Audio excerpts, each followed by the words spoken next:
Le Burkina Faso, théâtre des attaques meurtrières, 3 soldats et un supplétif civil de l'armée ont été tués dans l'explosion d'engins artisanaux. Le drame s'est produit dans le nord du pays.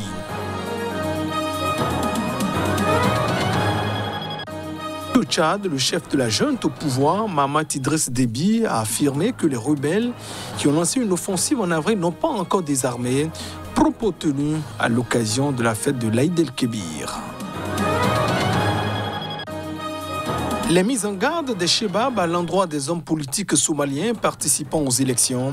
Dans un message audio, ils appellent à ne pas se laisser duper par des promesses qu'ils qualifient de creuses.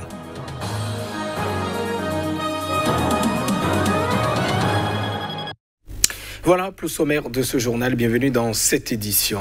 3 soldats burkinabés et un supplétif civil de l'armée ont été tués dans l'explosion d'engins artisanaux dans le nord du pays. L'état-major qui a donné l'information assure que des dizaines de terroristes ont été aussi neutralisés le même jour. Précision. Vendredi, 2 engins explosifs improvisés ont explosé respectivement au passage d'un véhicule militaire et d'une moto lors d'une mission mixte armée de terre et gendarmerie-police dans les environs de Dablo au nord. Bilan, 3 soldats tués, 5 blessés, indique mardi un communiqué de l'état-major des armées du Burkina Faso.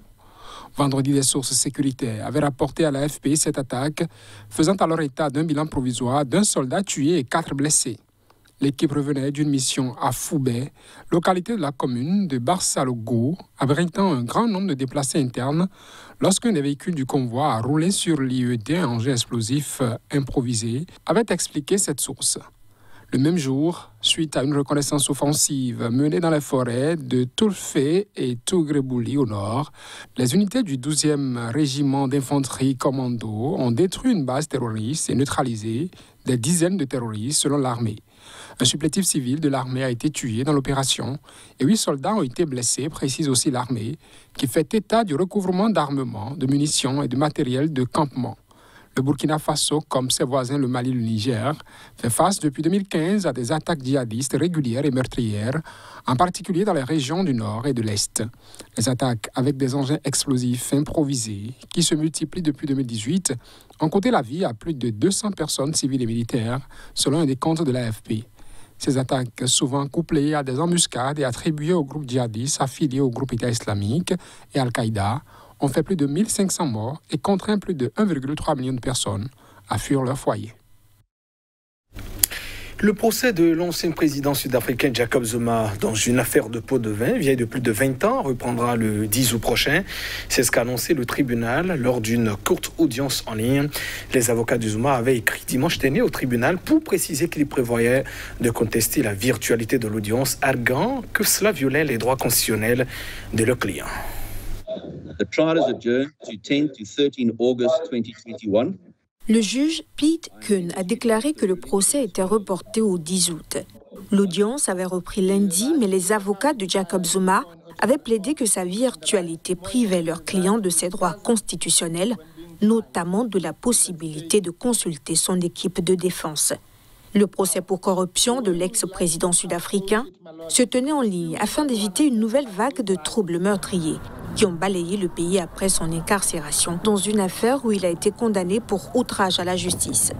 Pillage et incendie, concentrés d'abord en pays zoulou, s'étaient étendus à Johannesburg, la plus grande ville et le poumon économique du pays. Les partisans de Zuma sont accusés d'avoir fomenté le chaos des derniers jours que le président Cyril Ramaphosa a qualifié de tentative orchestrée de déstabiliser le pays.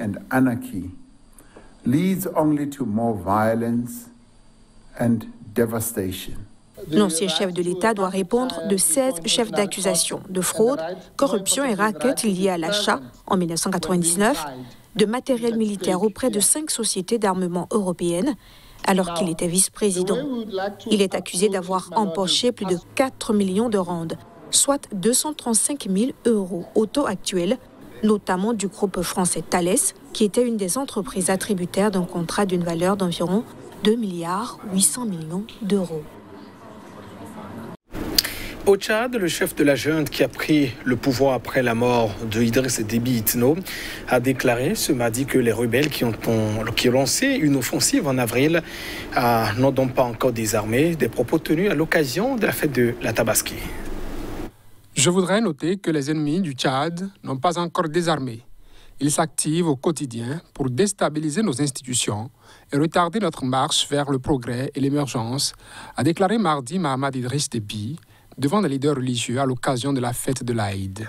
C'est tous ensemble que nous devons montrer aux ennemis de la patrie que nous sommes jaloux de l'indépendance et de la souveraineté de notre pays, a poursuivi le chef de la junte. Les autorités tchadiennes avaient affirmé début mai que les rebelles étaient en débandade. Mahamad Déby avait accusé les rebelles tchadiens d'être des mercenaires en Libye et d'être entraînés par des forces étrangères. Le Togo a tenté en juin une médiation entre N'Djamena et différents groupes rebelles, en vain jusqu'à présent. En plus du fait, il y avait 2 autres groupes armés représentés, mais il n'y a pas eu de suite depuis, a assuré à l'AFP un responsable rebelle qui a participé à ces rencontres et a requis l'anonymat. Le 20 avril, au lendemain de sa réélection à la tête du Tchad, l'armée annonçait que le président Déby, qui dirigeait le pays d'une main de fer depuis 30 ans, avait été tué au front contre les rebelles du Front pour l'alternance et la concorde au Tchad, FACT, qui avait lancé une offensive en provenance de Libye le 11 avril. Dès l'annonce de son décès, une junte de 15 généraux proclamait un de ses fils, Mahamad Idriss Déby Itno, général 4 étoiles à 37 ans, président de la République, à la tête d'un conseil militaire de transition, dissolvait l'Assemblée nationale et le gouvernement et abrogeait la Constitution. En République démocratique du Congo, les médecins du secteur public ont opté pour le durcissement de leur mouvement de grève. L'information a été rapportée par le président du syndicat national des médecins du Congo. Détail.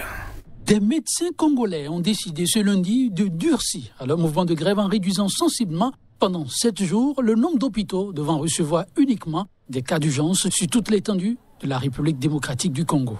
Après analyse de la réponse du gouvernement par des médecins à travers la République, ils ont donc décidé de radicaliser le mouvement de grève sous la forme de polarisation des urgences du mardi 20 juillet au mardi 27 juillet, a déclaré le docteur Mankoyi Badjouki, président du syndicat national des médecins du Congo, SINAMED. À compter donc de la dite date, il n'y aura plus de service minimum dans les hôpitaux. Tous les cas d'urgence seront orientés vers des sites choisis pour les recevoir. À Kinshasa, par exemple, il y aura 4 hôpitaux pour recevoir des cas d'urgence exclusivement, a expliqué le médecin. Pendant la grève déclenchée depuis le 12 juillet dernier, dans sa première phase, les grévistes ont assuré un service minimum dans chaque hôpital de la RDC pendant la semaine des négociations avec le gouvernement. Dans leurs revendications, des syndicats des blouses blanches ont invité le gouvernement à verser des salaires à plusieurs centaines de médecins régulièrement engagés, mais qui travaillent sans être payés, à accorder des promotions en grade pour d'autres et l'admission de nouveaux médecins. Mais le gouvernement propose une réponse en 2 paliers. D'abord, le règlement des problèmes administratifs à court terme. Ensuite, le volet pécuniaire qui pourra intervenir dans le cadre de l'exercice 2022, ce que les médecins du secteur public rejettent. Le mouvement djihadiste Shebab, lié à Al-Qaïda, a mis en garde les hommes politiques participant aux élections en Somalie. Dans un message audio, ils appellent à ne pas se laisser duper par des promesses qu'ils qualifient de creuses. Les élections législatives et présidentielles indirectes dans ce pays instable de la Corne de l'Afrique doivent commencer le 25 juillet par le vote pour le Sénat. Nous envoyons un avertissement aux délégués qui voteront à ces élections, affirme dans un message qui lui est attribué, relayé par les sites pro-Shebab, le chef du groupe rebelle, connu sous le nom d'Ahmed Oumar Oubou Oubaïda. L'authenticité de ce message diffusé lundi, à l'occasion de la fête musulmane de l'Aïd el-Adha, n'a pu être vérifiée par l'AFP de sources indépendantes. Selon le complexe système électoral somalien, des délégués spéciaux investis par une myriade de clans et de sous-clans choisissent les parlementaires qui eux-mêmes désignent le président. Ne vous laissez pas duper par les promesses creuses, y compris monétaires ou de secret du vote, affirme l'auteur de ce message, dont la date d'enregistrement n'a pu être établie. Apprenez de ceux qui vous ont précédé, ajoute-t-il, dans une possible allusion aux chefs traditionnels qui ont participé aux dernières élections en 2016 et dont certains ont été ensuite assassinés par des combattants des Shebab. En avril, la prolongation pour 2 ans du mandat du président Mohamed Abdoulaye Mohamed, alias Farmajo, qui avait expiré le 8 février, avait provoqué de violents affrontements à Mogadiscio, menaçant le fragile équilibre de ce pays meurtri par la guerre civile. Début mai, dans un geste d'apaisement, Farmajo a finalement chargé son Premier ministre Mohamed Hussein Roble d'organiser les élections dans les meilleurs délais. Le 27 mai, évoquant un jour historique, le gouvernement a annoncé, après consultation avec les leaders des régions de cet État fédéral, la tenue des élections 60 jours plus tard. Les élections pour le Sénat seront suivies par celles de la Chambre basse, la Chambre du peuple en septembre-octobre, selon un nouveau calendrier électoral publié la semaine dernière. Et puis au Pérou, les résultats de la présidentielle sont enfin connus. Le candidat de la gauche radicale, Pedro Castillo, a été proclamé vainqueur après le second tour, le scrutin du second tour qui l'opposait à la candidate de la droite au populiste Keiko Fujimori. Le reportage pour plus de précision. C'est avec 44 263 voix d'avance sur la fille de l'ex-président Alberto Fujimori que Pedro Castillo, le candidat de la gauche radicale, s'est vu adjuger le fauteuil présidentiel. Et ce, plus d'un mois après le scrutin. Des centaines de partisans du président élu qui campaient depuis des semaines devant sa résidence et le siège du parti ont laissé éclater leur joie en chantant et dansant sur des rythmes traditionnels péruviens.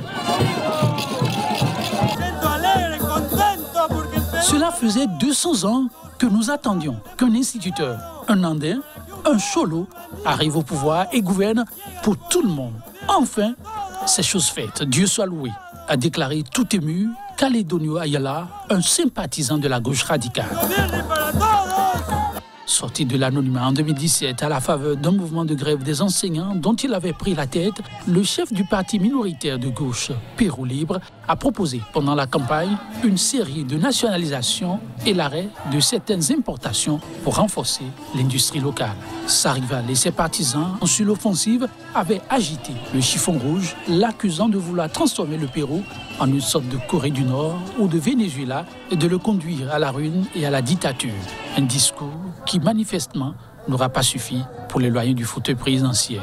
Pedro Castillo prendra ses fonctions le 28 juillet prochain, jour de l'expiration du mandat du président intérimaire Francisco Sagasti.